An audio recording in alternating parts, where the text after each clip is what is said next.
예. 예수님께서 이 땅에 오셔서 갈릴리 지역에서 복음을 전하셨습니다. 천국 복음, 하나님 나라를 예수님께서 갈릴리에서 2년 동안 전파하셨는데요.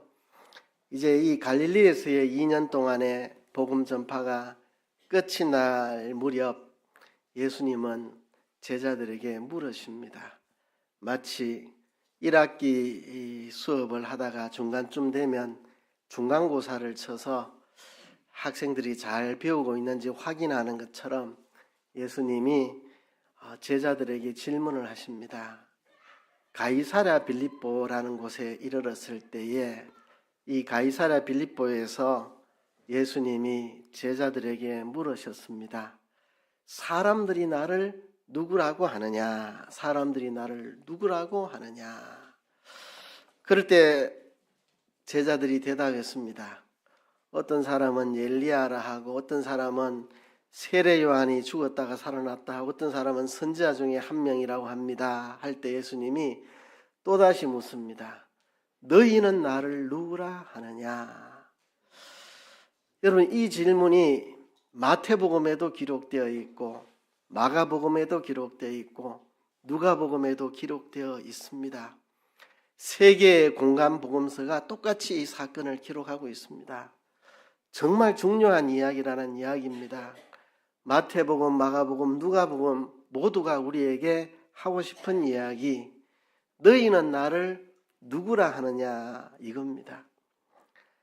그 당시에는 사람들이 예수님은 엘리야가 죽었다가 살아났다, 세례 요한이 죽었다가 살아났다, 선지자 중에 한 명이라고 대답했듯이 오늘도 사람들은 비슷하게 대답합니다. 예수님은 4대 성인 중에 한 명입니다. 예수님은 유대 랍비 중에 한 사람입니다. 예수님은 도덕 선생 중에 한 명입니다. 이렇게 세상 사람들은 대답합니다. 그럴 때 예수님이 제자들에게 물었던 것처럼 우리들에게도 묻고 계십니다. 너희는 나를 누구라고 하느냐? 이 질문이 세 개의 공간 복음서에 똑같이 기록된 거죠. 오늘 우리에게 묻고 싶은 겁니다. 너희는 나를 누구라고 하느냐? 우리가 이 질문에 대답을 해야 됩니다.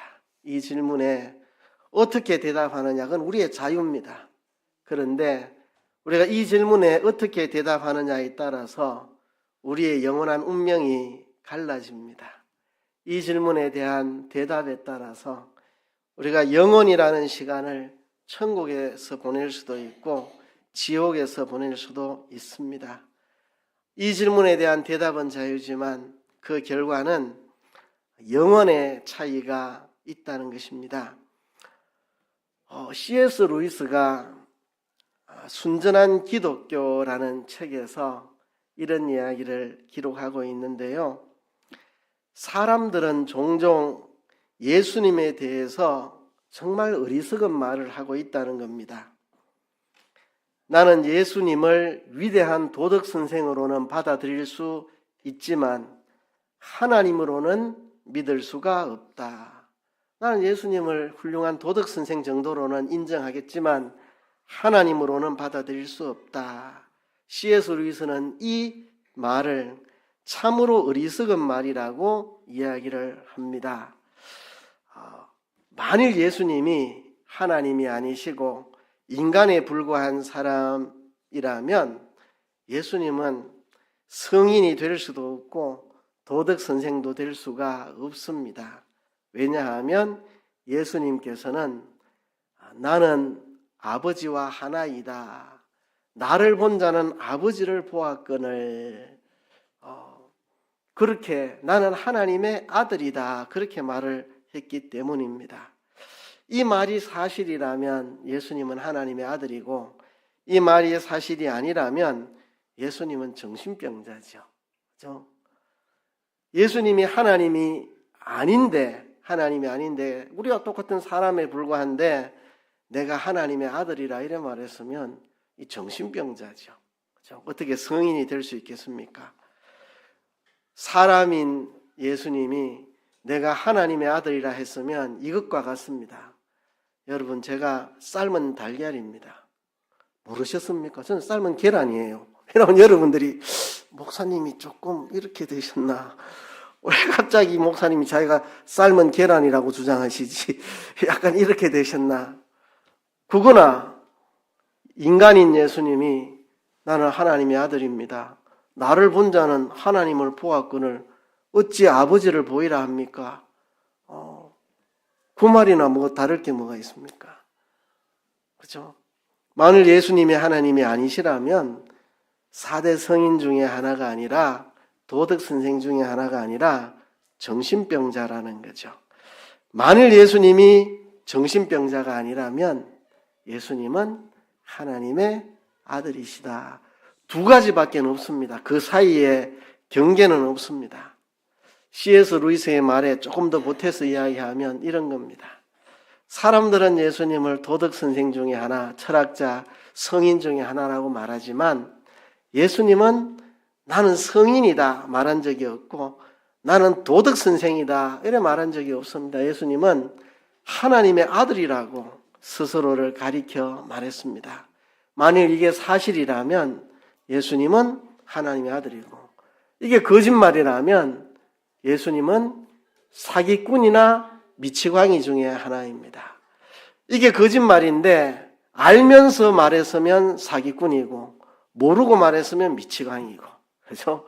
내가 하나님의 아들이 아닌데 뻔히 알면서 사람 유혹하려고 말했으면 사기꾼이고 자기가 진짜 하나님의 아들이라고 착각하고 있었으면 미치광이고 이 사이는 없습니다. 예수님은 하나님의 아들이든지 사기꾼이나 미치광이든지 둘 중에 하나지 도덕 선생이 될 수도 없고 성인이 될 수도 없고 철학자가 될 수도 없습니다.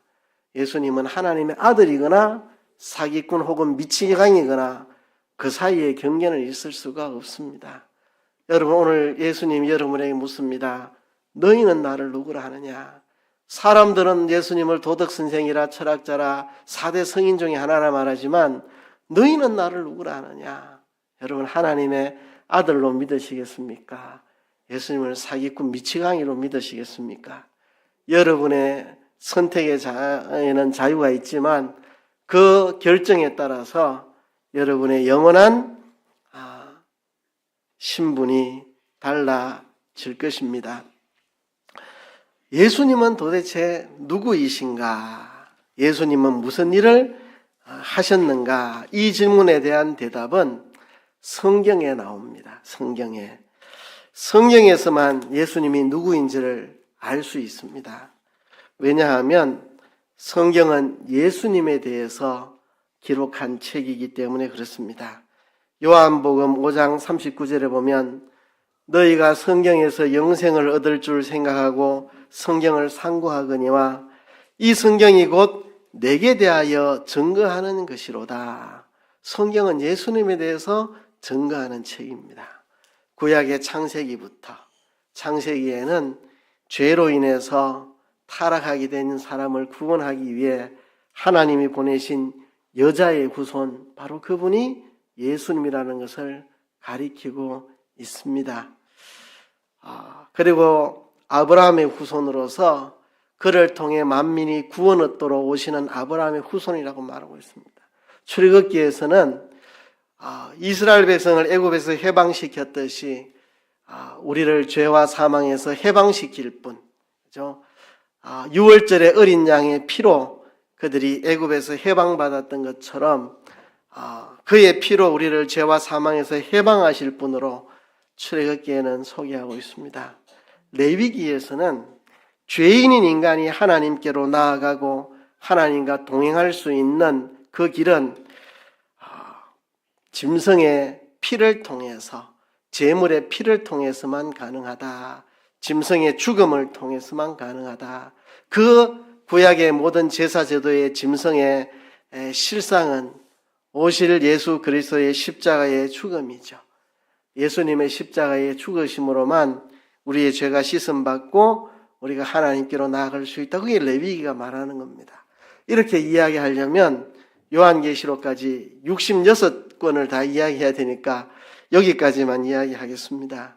모든 성경책은 다 예수님에 대해서 이야기하고 있습니다. 그래서 우리는 성경을 통해서만 예수님이 누구신가를 바로 알 수가 있습니다. 자, 그러면 그 많은 성경을 다 이야기할 수 없으니까 오늘 읽은 이 요한복음 1장을 통해서 예수님이 누구시며 무슨 일을 하시려고 이 땅에 오셨는가를 찾아보고자 합니다. 요한복음 1장은 예수님을 이렇게 우리에게 소개하고 있습니다. 그는 참 하나님이시며 동시에 참 사람이신데 예수님은 우리가 지은 죄의 값을 대신 치르시고 우리에게 천국을 선물로 마련해 주시기 위해서 십자가에 죽으신 어린 양이시다. 이게 요한복음 1장이 예수님을 소개하는 내용입니다. 그는 하나님이시며 동시에 사람이신데 그가 우리의 죄값을 치르시고 천국을 선물로 주시기 위해서 십자가에 죽으심으로 우리를 구원하신 어린 양 되신 분이 바로 예수님이다. 이게 요한복음 1장의 정언입니다. 자, 요한복음 1장을 통해서 우리는 예수님에 대해서 세 가지 사실을 명확하게 알 수가 있습니다. 첫 번째는 예수님은 하나님이시다 하는 사실입니다. 요한복음 이렇게 시작합니다. 태초에 말씀이 계시니라. 이 말씀이 하나님과 함께 계셨으니 이 말씀은 곧 하나님이시니라 했습니다. 자, 태초에 말씀이 계셨다. 이 말씀은 하나의 이치나 원리, 사상 이런 것들을 말하는 게 아니고 인격체를 말합니다. 태초에 말씀이 있으니라가 아니고 태초에 말씀이 계시니라. 계시니라. 그죠? 이 말씀이 하나님과 함께 계셨으며 이 말씀은 하나님이시다. 그러니까 이 말씀은 우리가 흔히 말하는 말, 그냥 그런 이치, 원리, 진리 이런 게 아니고 인격체입니다. 태초에 계신 말씀은. 그런데 14절에 보면 말씀이 육신이 되어 우리 가운데 거하심에 예수님을 가리킨 거죠. 이 말씀은 태초부터 계신 예수님을 가리켜서 하는 말씀입니다. 자, 그러면 말씀이라는 자리에 예수님이라는 말을 바꾸어 넣어도 뜻이 통하겠죠. 태초에 예수님이 계시니라. 이 예수님이 하나님과 함께 계셨으니 이 예수님은 곧 하나님이시니라. 그가 태초에 하나님과 함께 계셨고 만물이 그로 말미암아 지은 바 되었으니 지은 것이 하나도 그가 없이는 된 것이 없느니라. 자, 여러분, 예수님은 4대 성인 가운데에 한 분도 아니고 예수님은 도덕 스승 중에 한 분인 것도 아니고 수많은 유대 랍비 중에 한 사람인 것도 아니고 예수님은 하나님의 아들, 곧 하나님이시라고 본문은 분명하게 우리에게 말하고 있습니다. 그런 사도 바울이 복음을 전할 때 목숨을 아끼지 않았습니다. 그가 마지막에 예루살렘에 체포되어서 죽을 위기에 당하는데 그는 알고 예루살렘으로 갔습니다. 예루살렘에 내가 올라가면 환난과 결박이 나를 기다린다 하지만 주 예수께 받은 사명을 마치는 데는 내 생명을 조금도 귀한 것으로 여기지 아니하노라 하면서 그 예루살렘에 올라갑니다. 체포되었죠. 죽도록 얻어맞다가 체포가 됐죠. 하나님의 은혜로 목숨을 건져 로마의 죄수의 몸으로 가서 로마의 복음을 전하게 되는데요. 바울이 이렇게 힘차게 복음을 전하고 정말 예수 그리스도를 위해서 그의 삶을 다 바쳐 살았던 이유가 뭐겠습니까? 예수님이 하나님의 아들이시니까, 예수님이 하나님이시니까, 그런 믿음이 있으니까 바울이 그렇게 목숨 걸고 복음을 전하지 않았겠습니까? 세상에 많은 그리스도인들이 살고 있는데요. 그 중에는 그저 여러 종교 중에 하나로 기독교를 생각하고 그저 예수님 하면 4대 성인 중에 하나로 도덕 선생 중에 하나로 여기고 인습적인 신앙에 길들여져 있는 성도들도 없지 않습니다. 그냥 기독교 하면은 좋은 종교다.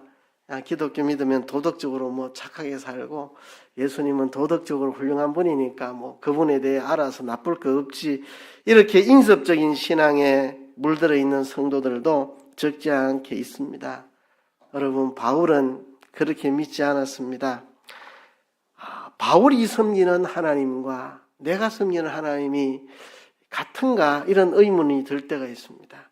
바울이 믿는 예수님과 내가 믿는 예수님이 좀 다르다는 느낌. 바울은 예수님을 어떻게 알고 어떻게 믿었느냐 하면 골로새서의 바울의 고백을 보면 알 수 있습니다. 골로새서 1장에는 바울이 이렇게 고백을 합니다.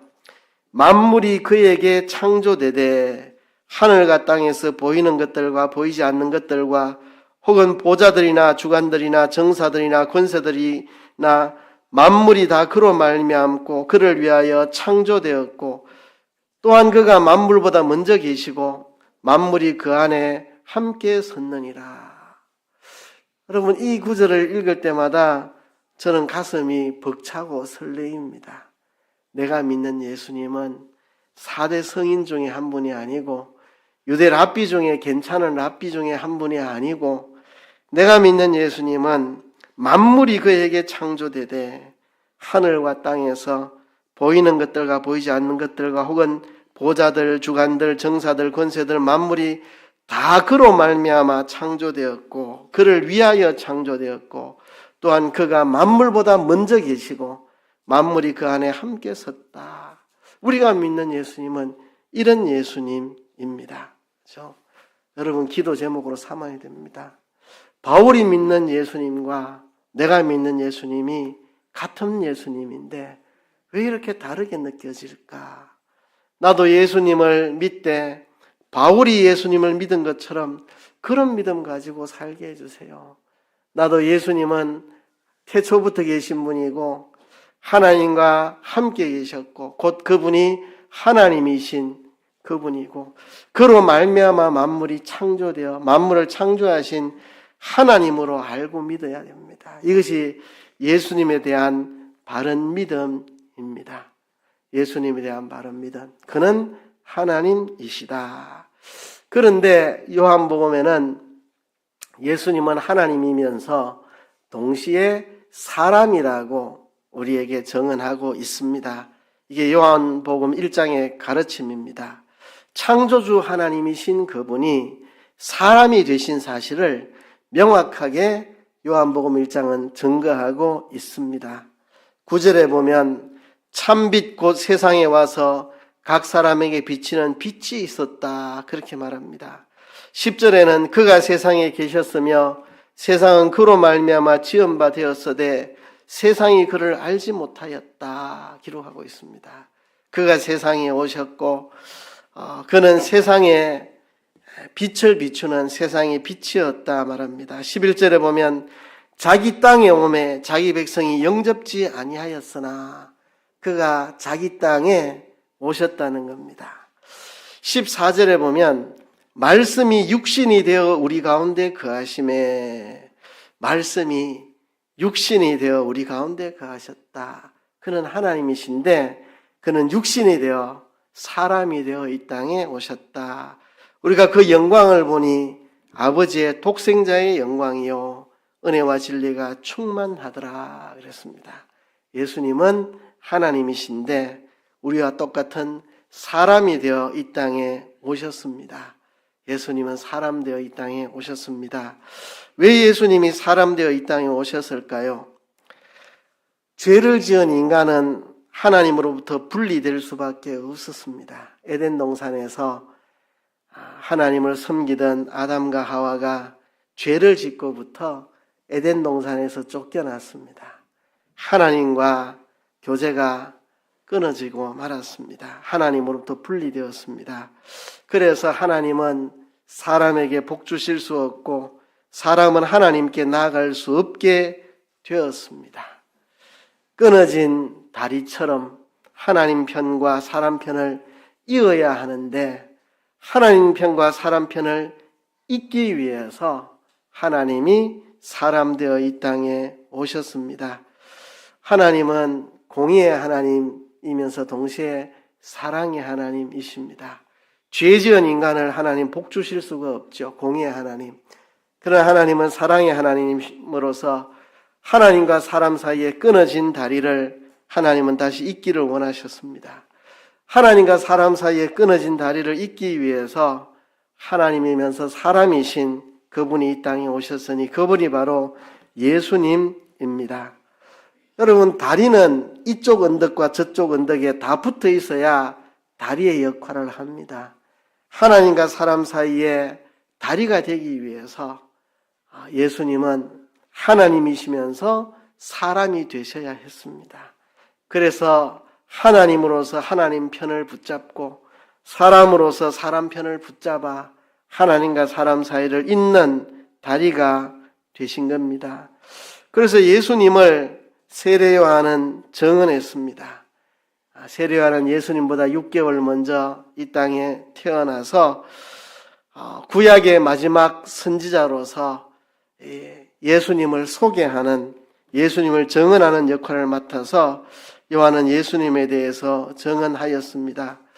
요한은 그 당시 사람들과 아주 다른 삶을 살았습니다. 광야에서 살았고 낙타 트롯을, 뻐득뻐득한 낙타 트롯을 입고 살았고 이 야생의 음식들을 먹으면서 그 시대 사람들과 다른 독특한 삶을 살았습니다. 그래서 요한은 사람들에게 주목을 받게 됐습니다. 많은 사람들이 요한에게 감동을 받고 요한에게 세례를 받고 요한의 제자가 되고 요한을 따랐습니다. 그러자 시기심이 발동한 사람들이 있습니다. 예루살렘에 있는 제사장들, 레위인들, 종교 지도자들 시기심에 질투가 났습니다. 사람들이 자기를 따르지 않고 세례 요한을 따르니까, 그래서 시기심을 견딜 수 없었던 종교 지도자들은 세례 요한에 대해서 조사를 하기 위해서 위원을 선정해서 세례 요한에게 파송했습니다. 그렇죠? 네가 누구냐? 네가 누구냐? 진상을 밝혀라. 세례 요한, 당신은 누구냐? 이렇게 물을 때 세례 요한이 증언하는 말은 간단하게 요약하면 이런 말입니다. 나는 그리스도가 아닙니다. 저분이 바로 그리스도입니다. 저분이 그렇습니다. 내가 그리스도가 아니고 저분이 바로 그리스도십니다. 나는 그의 신발끈 풀기도 합당하지 않은 사람입니다. 저분이 바로 그리스도이십니다. 저분이 오리라고 예언된 바로 그리스도입니다. 이렇게 세례 요한은 요한복음 1장에 증언하고 있습니다. 예수님은 하나님이면서 우리를 구원하기 위해서 오신 사람 되신 분입니다. 하나님과 사람 사이가 죄 때문에 끊어졌는데 그 사이를 잇기 위해서 하나님이 친히 사람 되어 오셔서 하나님으로서 하나님 편을 붙잡고 사람으로서 사람 편을 붙잡아 이쪽 언덕과 저쪽 언덕을 이었는 다리 역할을 예수님이 하러 오신 거죠. 어떤 분의 이야기를 한번 소개해 볼까 합니다. 어느 추운 겨울날 밤 어서서한 시골집에 이상하게 부엌 쪽에서 소리가 떠덕떠덕 소리가 납니다. 무슨 소린가 하고 이렇게 창밖을 내다보았더니 새들이 추위에 떨고 있습니다. 작은 참새들이 추위에 벌벌 떨고 있으면서 집안에서 흘러나오는 따뜻한 온기를 느끼는 듯 문에 몸을 부딪히고 있었습니다. 주인은 애처로운 마음이 들었습니다. 외투를 입고 이제 문을 열고 밖으로 나갑니다. 이 새들을 외양간으로 다 들여보내서 추위를 피하게 해주고 싶었던 마음입니다. 그러나 뜻대로 되지 않았습니다. 문을 열자마자 참새들은 화락 하고 다 날아가 버립니다. 한 마리도 곁에 다가오지를 않습니다. 어떻게 하면 저 참새들을 외양간으로 따뜻하게 쉬게 만들 수 있을까? 그래서 바깥에 나가서 막 뒤에서 참새들을 후칩니다. 빨리 외양간으로 들어가고 아무리 후쳐도 참새들은 외양간으로 들어가지 않고 다 도망을 갑니다. 그러자 먹고 있던 과자를 손으로 으개가지고 막 과자를 외양간에다가 사방팔방 뿌려놓습니다. 이거 먹으러 들어오겠지. 그래서 참새들은 한 마리도 외양간에 들어오지 않고 이 사람을 경계하며 멀리 떠나가 버립니다. 참 이렇게 가진 노력을 다 기울였지만 참새 한 마리 따뜻한 외양간으로 불러들이지를 못했습니다. 그때에 문득 이런 생각이 들었습니다. 저 참새들이 왜 내 마음을 몰라줄까? 저 참새들의 눈에는 내가 어떻게 보일까? 어떻게 보이겠습니까? 요만한 참새 눈에 거대한 괴물처럼 보이겠죠. 언제든지 자기를 잡아 죽일 수 있는 거대한 괴물처럼 보이겠죠. 그래 기겁하고 다 도망가는 거죠. 가까이 오지 않습니다. 그렇죠? 내가 새가 되었으면 좋겠다. 내가 새가 되었으면 내가 저 새들에게 가서 내가 너희를 따뜻한 외양간으로 다 데리고 오고 싶은데 내 마음을 좀 알아달라고, 내 마음을 받아달라고 그렇게 새가 되어서 저 참새들에게 이야기하고 싶은데 자기는 참새가 될 수 없었습니다. 그런데 문득 떠오르는 생각이 있었습니다. 하나님이 사람이 된다는 것이 이런 이야기인가? 하나님이 사람이 되셨다는 것이 바로 이런 것인가? 만물을 창조하신 하나님, 우주보다 크신 하나님이 우리를 사랑하셔서 우리를 죄에서 건져내시기 위해 부득이 사람의 몸으로 스스로를 제한하여 내려오신 것이 바로 이런 것인가? 창조주 하나님이 사람이 되신다는 거 참 믿기 어려운 이야기 같지만 이것이 이런 거구나. 하나님 우리를 너무 사랑하셔서 우리를 죄에서 구원하기 위해 친히 사람의 몸이 되셨구나 하는 것을 깨달았다는 이야기입니다. 그래서 예수님은 최초부터 계신 말씀이시고 하나님과 함께 계셨고 곧 그분이 하나님이시고 그가 만물을 창조하신 분인데 만물을 창조하신 분이 피조물인 사람의 몸을 입고 이 땅에 오신 것은 우리를 죄에서 건져내는 하나님과 사람 사이의 다리가 되기 위해 오셨다는 것입니다. 요한복음은 이렇게 예수님을 소개했습니다. 예수님은 누구신가? 참 하나님이신데 우리를 구원하기 위해 참 사람이 되어 오신 분이시다 소개합니다. 그럼 그가 오셔서 무슨 일을 하셨는가? 요한복음 1장은 그가 오셔서 하시는 일을 이렇게 소개하고 있습니다. 예수님은 어린 양이다. 제가 길게 쓰면 글자가 작아서 안 보일 것 같아서 그냥 예수님은 어린 양이라 이렇게 표현을 했는데요. 풀어서 설명하면 예수님은 우리 죄값을 치르시기 위해 죽으시기 위해 오신 분입니다. 예수님은 우리가 지은 죄의 값을 대신해서 십자가에 형벌받아 죄값을 다 치르시기 위해서 죽으시기 위해 이 땅에 오신 분입니다. 여러분 다 이 땅에 태어날 때 살려고 태어났죠. 예수님은 죽으시기 위해 이 땅에 탄생하셨습니다. 예수님이 사람의 몸을 입고 이 땅에 오신다는 것은 구약의 중심적인 메시지입니다. 구약의 메시지입니다. 그래서 예수님이 사람이 되셔야 했던 것입니다. 모든 사람들이 지금 세례 요한의 눈을 바라보고 그의 손을 주목하고 있습니다. 세례 요한은 그의 손가락을 들어 예수님을 가리키며 내가 그리스도가 아니고 저분이 그리스도입니다. 저분이 그리스도입니다. 오늘 제가 18절까지만 읽었지만 29절에 보면 이렇게 소개를 하고 있습니다. 29절에 보면 이튿날 요한이 예수께서 자기에게 나오심을 보고 이르되 보라 세상 죄를 지고 가는 하나님의 어린 양이로다. 많은 사람들이 요한에게 주목하고 있을 때 요한은 내가 아니라 바로 저분이 세상 죄를 지고 가는 하나님의 어린 양입니다. 세상 죄를 지고 가는 하나님의 어린 양입니다. 여러분 구약성경 레위기에 보면 죄인된 우리가 어떻게 하나님께 나아갈 수 있고 죄인된 우리가 어떻게 하나님과 동행할 수 있는가? 번제, 소제, 속죄제, 속건제, 화목제 이 제사를 통해서 제물을 통해 우리가 하나님께로 나아갈 수 있다. 이 제사라고 하는 것은 피가 흘러야 되고 짐승의 죽음이 있어야 됩니다. 짐승이 피를 흘리고 죽어야 그의 제사입니다.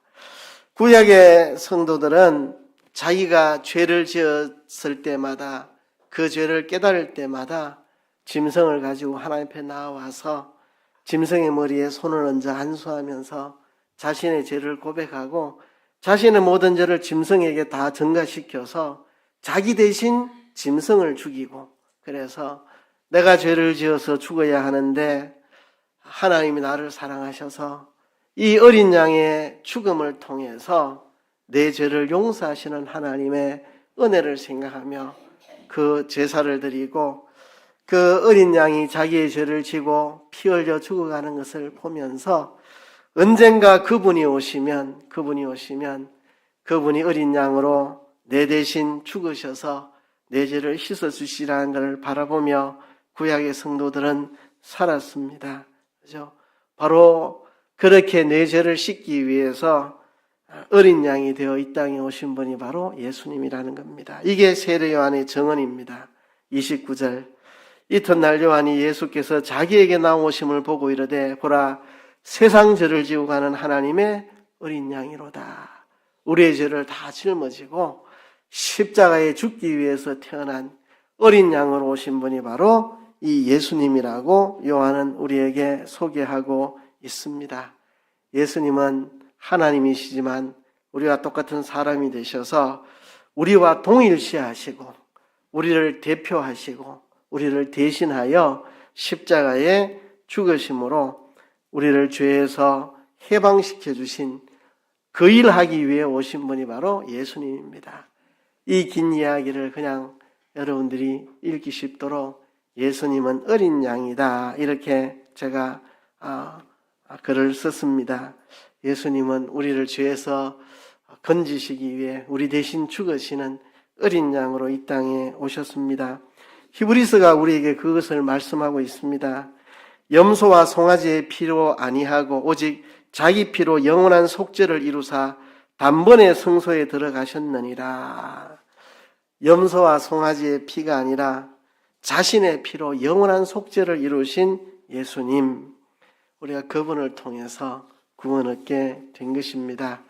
무한하신 창조주이신 예수님이 이 땅에 사람 되어 오신 이유는 세상 죄를 지고 가는 어린 양으로 십자가에 우리 대신 죽으시기 위해 오셨다. 이게 예수님에 대한 요한복음 1장의 가르침입니다.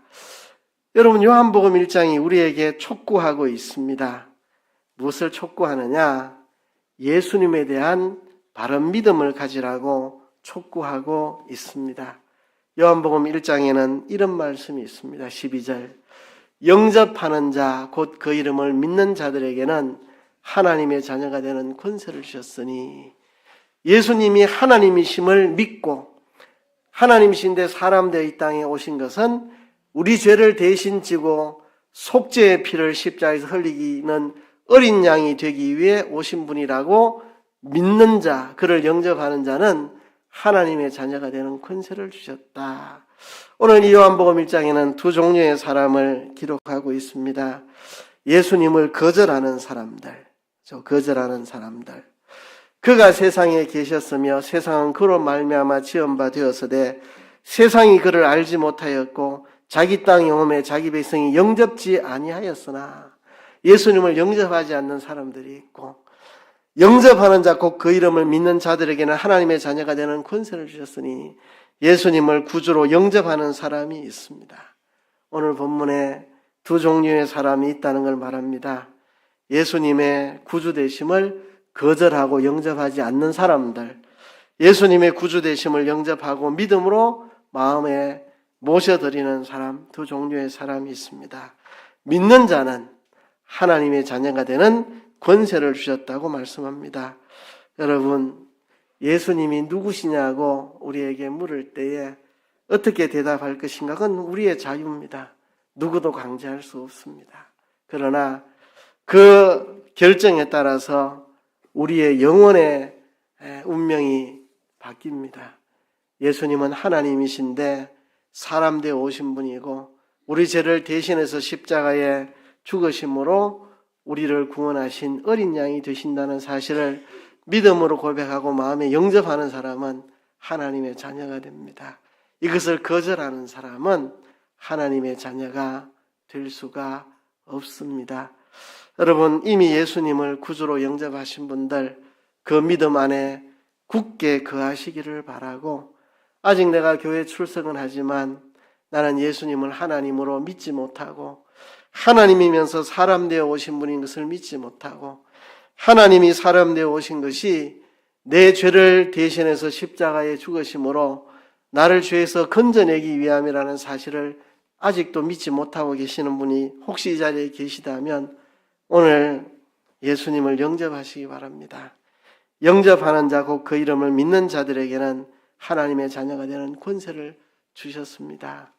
예수님을 믿는다는 것은 이 세 가지 사실을 믿는 것입니다. 그가 하나님이신데 사람 되어 이 땅에 오셨고, 그 이유는 십자가에서 내 죄를 대신해서 죽으심으로 나를 죄에서 건져내시려고 나의 대속주로 이 땅에 오셨다. 이것을 요한복음이 증거하고 있고, 이 사실을 믿는 자는 하나님의 자녀가 되는 권세를 얻었다. 이 책을 읽는 자마다 예수님을 구주로 영접하고 예수님을 믿음으로 하나님의 자녀가 되라고 우리에게 촉구하는 책이 바로 요한복음입니다. 여러분, 이 시간 예수님을 아직까지 분명하게 믿지 못하고 교회 출석하셨다면 이 시간 예수님은 하나님이십니다. 그런데 하나님이신데 사람 되어 오셨습니다. 그것은 십자가에서 나 대신 죄값을 치르신 어린 양으로 오신 것임을 내가 믿습니다. 나의 구주와 주님이 되어 주옵소서. 이 시간 예수님을 영접하시기 바랍니다. 이 시간 하나님 앞에 기도합시다. 예수님을 이미 믿고 있는 사람들은 예수님의 그 은혜에 감사 기도를 드리시고, 아직 믿지 못하고 계신 분들은 이 시간 예수님 내 마음의 주인으로 영접합니다.